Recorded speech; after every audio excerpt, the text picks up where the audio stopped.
આવો આપણે ટિહરી સાધના કેન્દ્ર વિશે તમને માહિતી આપું. આ અહીંયા એક્યુપ્રેશર પાર્ક છે. આ બહારનું વાતાવરણ સરસ દેખાઈ રહ્યું છે.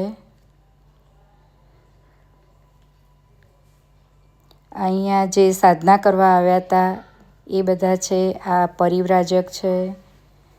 અહીં નજીકમાં જ આ મહાકાળ મંદિર છે, જ્યાં સવારે 4:45 અને સાંજે 4:45 આરતી કરવા માટે ભેગા થવાનું હોય છે.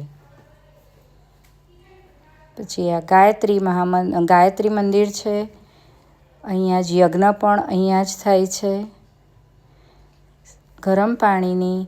પીવા માટે ગરમ પાણીની સગવડ છે. રૂમોની પણ સરસ સગવડ છે. સાધકો માટે અહીંયા 3 રૂમ છે. એક રૂમમાં 10 સાધકો રહે છે. ઓઢવા પાથરવાનું બધું જ વ્યવસ્થા સરસ છે. બાથરૂમ અને સંડાસની વ્યવસ્થા પણ ઉપર જ છે અને નહાવા માટે ગરમ પાણી સવારે 3 થી 6ના ટાઈમમાં આવે છે. બીજા માળે સાધના કક્ષ છે. સાધના કક્ષની બહારનું વાતાવરણ છે. સાધના હોલ છે. એમાં આસન ને એવું સગવડ છે જ, અને જે સાધક નીચે ના બેસી શકે એના માટે ખુરશીની પણ વ્યવસ્થા હોય છે. સાધના હોલની બહારનું જ વાતાવરણ નયનરમ્ય છે.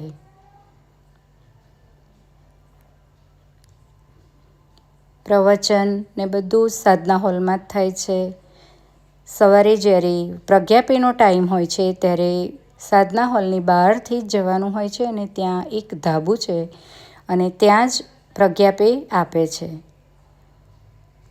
સવારના ટાઈમે પ્રજ્ઞાપે પીતા બહારના સરસ વાતાવરણને માણી શકાય છે. કુદરતી વાતાવરણમાં પ્રજ્ઞાપે પીવાનો લાવો મળે છે. ભોજનશાળા નીચે છે.